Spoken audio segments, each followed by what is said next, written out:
days feel long, but the nights feel longer. Help me, God, I'm going under. I can't fight this war, so I surrender. I'm gonna take myself to your holy altar. Yeah. Hailstone fires in the heavens, thunder. Because he saved me out deep, deep, deep waters. I've been a victim burned, but your words are stronger. Yeah. You the rock that keeps me still. You keep me still. Yeah. Been about it, was in and out of my doubt and drowning. Drought hit, but that won't keep me down. No, I can't live without him. Trumba's growling, that's the sound of my king. Red letters like a red dot. Bang! Been about it, you hear the voices, they getting louder. You can doubt it like an angel shouting, you can feel the power. Trumba's growling, that's the sound of my king. You won't see him, but you'll hear him by the sound of it. Hailstone falls in the heavens, thunder. Because he saved me out deep, deep, deep waters. I've been a victim burned, but your words are stronger. Yeah, you the rock that keeps me still. You keep me still. We throw our hands up and we all fall down. King Jesus, let your rain come down. Could've gave up, then we cried out. Yeah, we need somebody to save. Good morning, everybody. How are you guys? What's up? Good morning. Guys. Yeah. I'm excited about this morning. It's Monday, and I'm wide awake for some reason. I don't know. Yeah. One cup of coffee in, and Let's go. Yeah. So what today is going to be a little different. I think we told you guys when we were with you on Friday. We're going to be doing kind of a little mini series here. It is My Thoughts Exactly. It's by a gentleman by the name of John Michael Litchford. And he is, I'm not going to talk too much about him because we kind of have a special guest today. His mother, Sharon Litchford, is here with us. So I'll just go ahead and bring her on. How you doing, Sharon? Hey, good. Hi. Good. Yes, we're so blessed to have you here this morning. We've all got copies of this thing. Some of us have read it, some of us haven't. You know what I mean, Shane? But you know, we're all gonna read it together. You know what I mean? He's the initiator too. Shane can't read. You know what I mean? Like, Yeah. I've read enough, you guys. Yeah. Yeah, he read the title. Yeah. Judas. Yeah, the cool part is we're all going to read it together throughout this week, so he knows for sure it's going to get done. But we are, I'm very impressed with how good he is at writing all the things that addicts and alcoholics and just people in general think and feel and can't express. You know what I mean? He was really, really great with his words, and he really had a great talent. So we just wanted to bring you on this morning and kind of let you, introduce John to us a little bit. So take it away a little bit. Oh my goodness. Okay. Well, back in 1991, no, I'm just playing. But that was his birth year. He was 34. He was just a great kid growing up. He was always that one that the class clown type. Loved for everybody to be having fun and not necessarily like wanting all the attention. He wanted everybody to have fun, and he did like to make people laugh, and that just seemed to be his gift. But he was always fun around the house, and I could just he was just an all around good kid. He really was. He made good grades, and he was a good athlete, and he was a good artist. He has drawn and several things out there over the years, and this was This was at the Freedom Dream Center in Aurora. They were actually in Aurora in a building that they had set up to do ministries there once a week. And that hoodie that he's wearing, that logo there, he actually designed that for the church. Oh, that's awesome. FM on there ministries. And anyway, that was he was in such a good place there, and that's at that time is when he really discovered that, hey, I've got a calling on my life. Yes. And I really feel like I need to be helping people in this situation, and so he really flourished there for about a year. Pastor Tony wanted to put him on staff, and he kind of gave him some freedom. He was that's him sitting there with one of his best friend's daughters. Actually, that's Nate's daughter, I believe, that works there at Botanicals, Shane. Okay. Anyway, where was I at? Oh, so he really wanted to be on staff, and I know Pastor Tony he takes a group of people to Tommy Barnett's church. Isn't that in Arizona? I'm pretty sure. I believe you're right. You guys' name. Okay, I can't. Anyway, he took them there for a week just for like a retreat, and he just really felt like at that point that's what he needed to be doing, and that was here in my apartment, and he was trying to get together a new Facebook post, because the one that he had a profile picture was he had this long hair. This is how he was. He had this long wig on that I was selling at a yard sale. And I mean, this black wig is down to his honey, and he's got a hat on over it, and he's like, "Yeah, Mom," and he had that for like 5 years, and so he's like, "Yeah, Mom, I think it's time for me to post a new profile picture here." So anyway, he got when he was there at the Dream Center, he worked in they have a little what would you call it? They have a butcher shop, and they did a lot of they did a lot of he learned how to cut meat, and he packaged it, did all that, and they sell it there. I can't think, Legacy Meats, I think is the name of it, but so he kind of had a lot of freedoms there at the end. Because he graduated, and so he stayed on as a graduate, and that's when he started having, a few more issues, just dabbling with alcohol a little bit, and he came in and lived with me in 2020, and stayed with me, and he got a DWI, and I'm trying to run through this so quickly, but you got plenty of time just for that. Yeah, we're not in a hurry. Wow. When he got this DWI, he actually passed out at a four-way stop in downtown Springfield.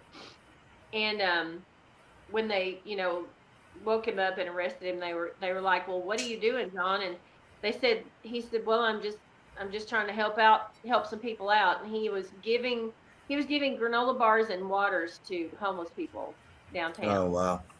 As he was, drinking, and he just had a heart for people and for God, and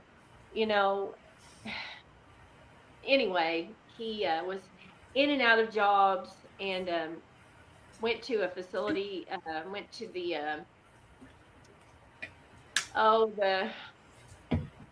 I can't think of it right now. Anyway, it was in Tennessee, and they're all over the place. Assemblies of God has this program. Teen Challenge? Teen Challenge, yes. Yeah. He went through that for about 3 months and decided he didn't want to stay down there. But then we found out there was probably a better facility that he could have gone to. As far as Teen Challenge goes, there was another one he probably should have chosen. But anyway, then in last last August he completed the program at Eagle Crest there in Rogers or in Bentonville.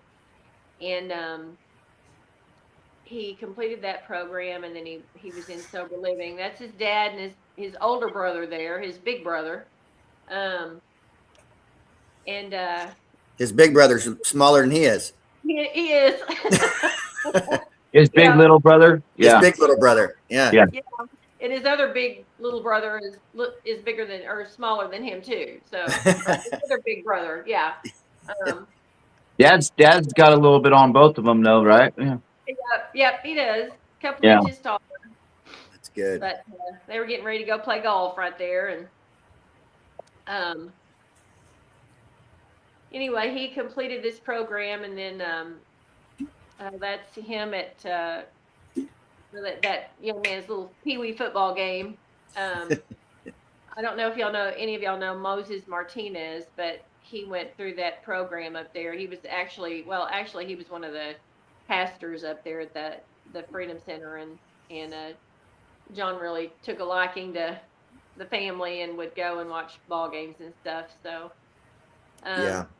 Anyway, he went into sober living in September and did that until December, and then he just he had a really good job. He had a girl that he was not, I mean, he just thought, hey, this would be cool if we could, if we could date, and that didn't work out, and so he felt he worked with her as well, and he felt really awkward, and when things weren't, kind of didn't go like he kind of thought they might, and then he just started drinking again, and he wouldn't stop, and so he was diagnosed with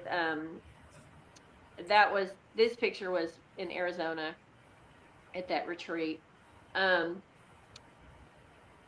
2 years ago he was diagnosed with congestive heart failure, and it was because of the alcohol, and his heart was only functioning at like 25%. Well, that was 2 years ago around Christmas time, and then a year ago he went in and had blood work and stuff done, and they said, oh, your heart's at 65% now. You're doing great. I mean, that's good. So anyway, then in December he went back and did a detox because he saw that this was an issue. He started, drinking again, but he was in church. He was very active in a church there in Rogers, and just loved it. Went to their Thursday night group meetings that they had, and was just really flourishing, and loved his job, and made plenty of money to cover his bills. Kind of he had to get himself on a budget there, but anyway, he just started drinking again in the middle of December, and just didn't stop. And it was we helped him out with rent and stuff, because he said, well, I've got this job lined up, I've got an interview, I'm pretty sure I'm going to get it, and so then you go ahead and help him and go, okay, we'll help you with this month, and we'll help you with some groceries and stuff, and it just he never recovered, and we finally went down February 28th, and he had spent a week with his dad, and on February 28th we went down and loaded up all of his stuff in the apartment and brought him back home, and on Monday, that was on a Saturday, and then on Monday, March the 2nd, I went down and I went up to his dad's and picked him up, and I begged him. He wasn't feeling well, and he hadn't been feeling well for a few days, and I begged him to let me take him to the hospital to detox first, and he said, no, Mom, they've got medical people on staff there, I'll be fine. And he just argued with me the whole way, and I could just tell by his eyes, and he was very swollen and just very, it was, well, what it does, and he just wasn't good, and I begged him to let me take him, And he wouldn't do it. He said, "No, I'm not going." And just, then it was a fight. Well, then I felt bad, and it was a 2-hour drive down there and we just, fought kind of a little bit. And we got down there, and they came and got him, and I gave him a hug, and they took his stuff in, and that was,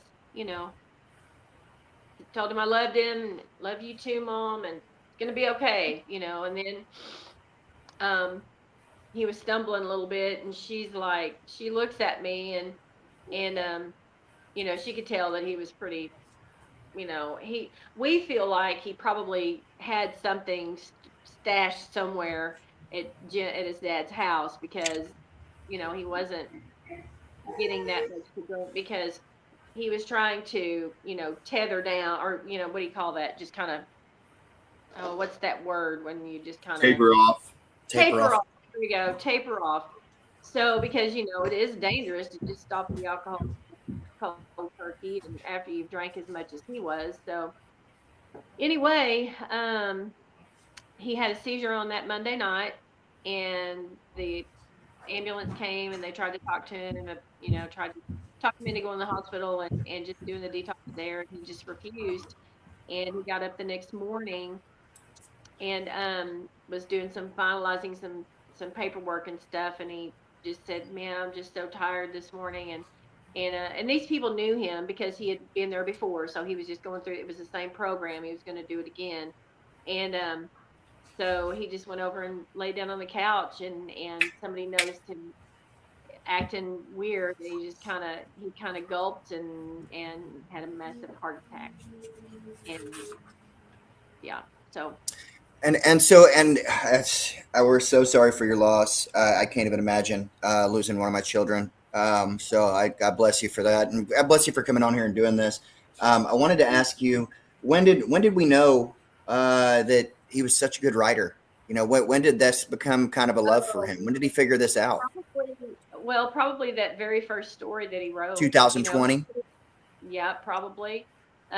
When he went in 2019, he actually started doing some of that, and he's like, "Man, I think I can do this." And he was just write little paragraphs of things, and so yeah, probably 2020. That's amazing. Yeah, this is it, and just he's got such a good sense of humor. You can kind of figure out what kind of guy he was by what we've read here so far, what I've read so far, and like you think about the servant's heart we were talking about last week too. You were talking about him out, giving out granola bars and waters, and when we have a relationship with our Creator, I know that all of us here, we have a heart for people, and we go out and we do things within the community, and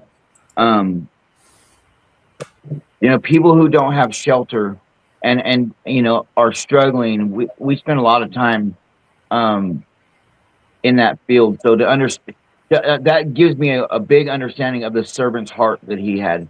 Didn't matter, because for me, when I was strung out, I didn't care about anybody but myself. Yeah, same. When I was struggling, I didn't care about anybody but myself and my substance and how I was going to get more.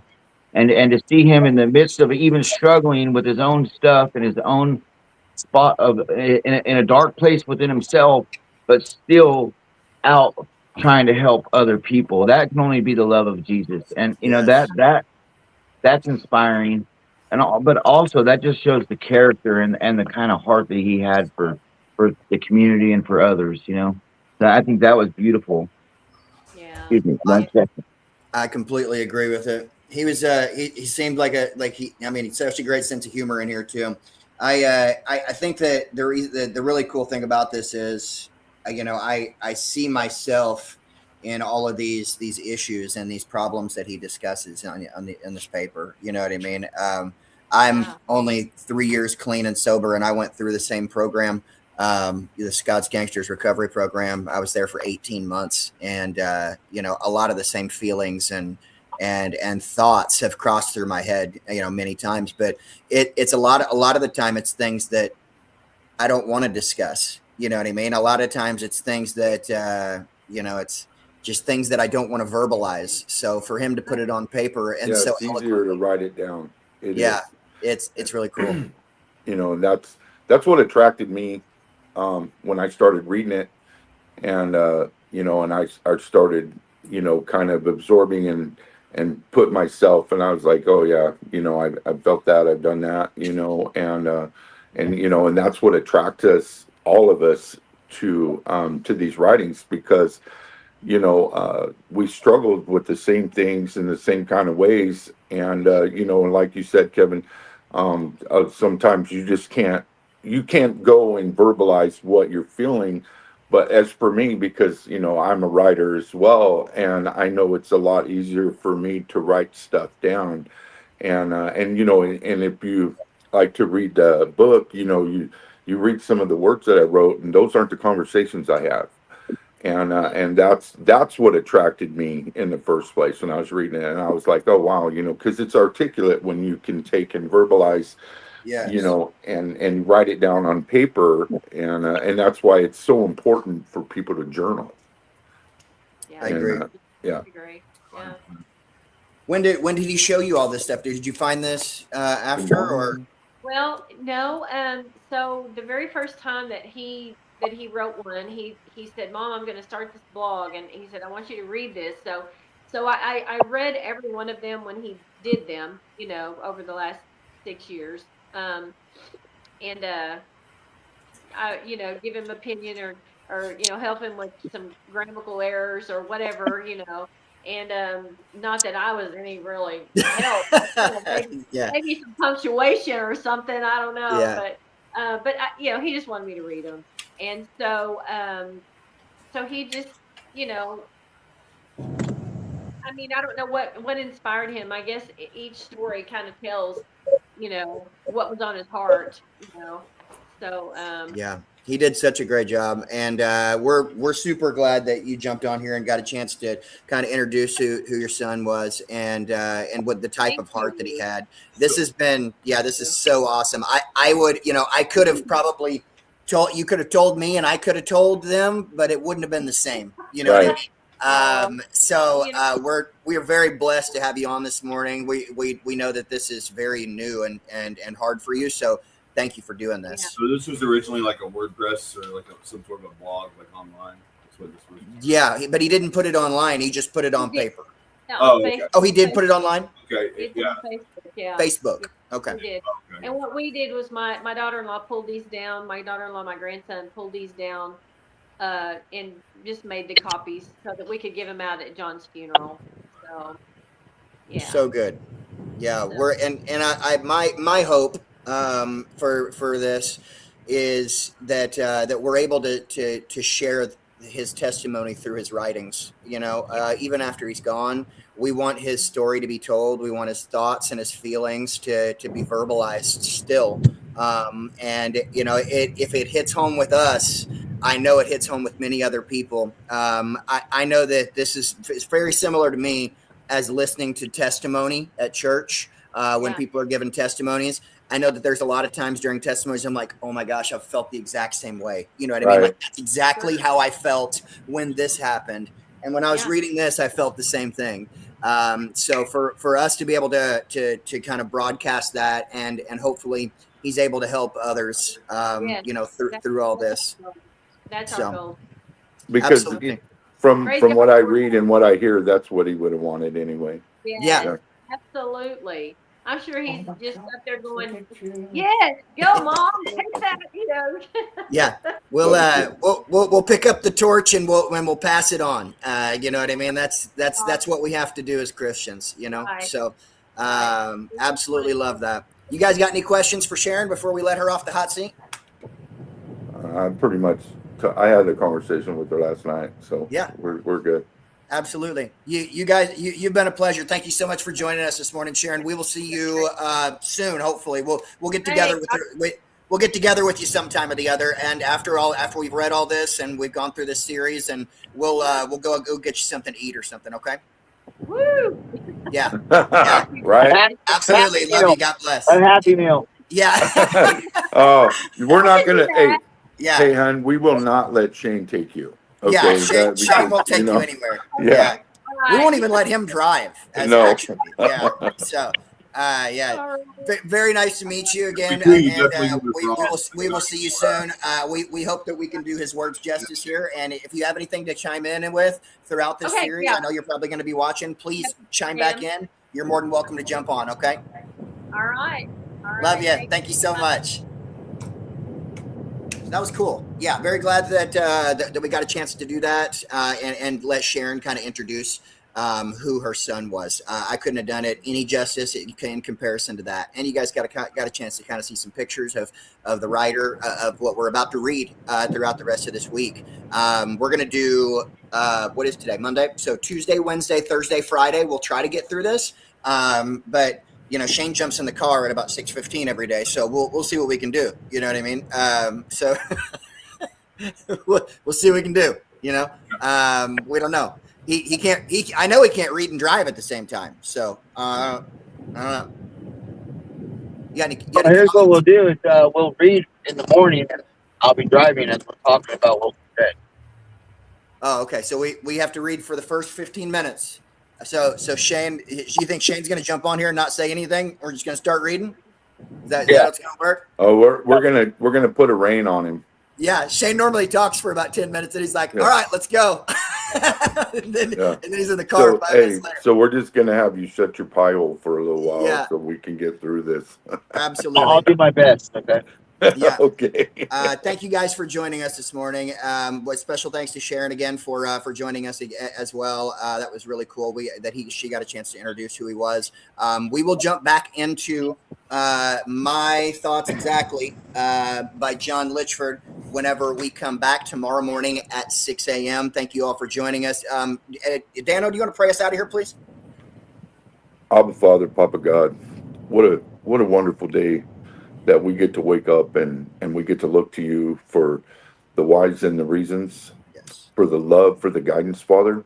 I ask that you place your hand upon us, you place your hand upon this family, place your hand upon this venture that we are about to embark, Father. May you glorify it. May it be in this center, Father. May it just be something that somebody grabs onto and says, oh, that's me, and I want more of you. And we thank you for the love that you give in each and every one of us, even when we don't deserve it, Father. We ask for your wisdom, your guidance, and your direction today. In Jesus' holy name, amen. Amen. We love you guys so much. We hope you guys have an awesome rest of your day. We'll see you guys tomorrow morning at 6 a.m. Have a great